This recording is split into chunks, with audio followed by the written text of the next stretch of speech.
యావత్ భారతదేశం 79వ స్వాతంత్ర దినోత్సవాలను జరుపుకుంటోంది.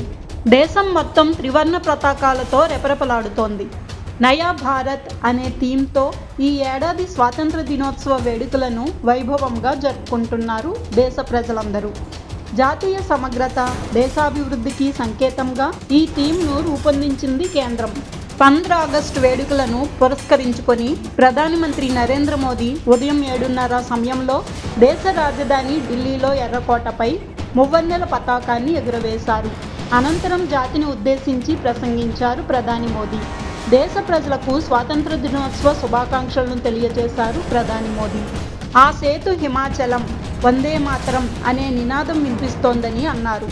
రైతులు, మహిళలు, యువత ఇలా అన్ని వర్గాల ప్రజలు అచంచల భక్తితో స్వాతంత్ర దినోత్సవ వేడుకల్లో మమేకమయ్యారన్నారు. స్వాతంత్ర దినోత్సవ వేడుకలను చూసేందుకు ప్రజలు భారీగా తరలివచ్చారు. జాతిని ఉద్దేశించి ప్రసంగిస్తూ దేశ ప్రజలందరికీ ప్రధాని స్వాతంత్ర దినోత్సవ శుభాకాంక్షలు తెలిపారు. ఇది 140 కోట్ల భారతీయుల సంకల్ప పండుగ అని ఆయన అన్నారు. ప్రజా సంక్షేమమే లక్ష్యంగా పనిచేస్తున్నామని ఈ సందర్భంగా ప్రధాని మోదీ తెలిపారు. ఆర్టికల్ 370 రద్దు చేసి భారత్ని ఏకం చేశామని చెప్పుకొచ్చారు. తన ప్రసంగంలో ఆపరేషన్ సింధూర్ను ప్రస్తావించారు ప్రధాని మోదీ.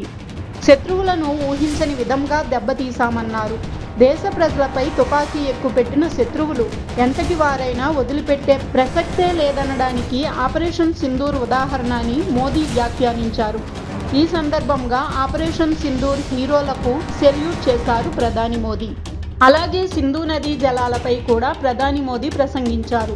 సింధు నదీ జలాల ఒప్పందం అన్యాయమైనదని, పూర్తిగా ఏకపక్షమైందని మోదీ పేర్కొన్నారు. రక్తం, నీరు ఒకేసారి ప్రవహించలేవని ఈ సందర్భంగా స్పష్టం చేశారు. సింధు జలాల పునరుద్ధరించే ప్రసక్తే లేదని మరోసారి తేల్చి చెప్పారు ప్రధాని మోదీ. పాక్ ఎన్ని బెదిరింపులు చేసినా పట్టించుకోమన్నారు. ఉగ్రవాదానికి ఎవరూ సహకరించినా అంతు చూస్తామని ప్రధాని మోదీ తేల్చి చెప్పారు. ఆపరేషన్ సింధూర్తో పాకిస్తాన్తో పాటు ప్రపంచానికి భారత్ సత్తా ఏంటో తెలిసిందన్నారు.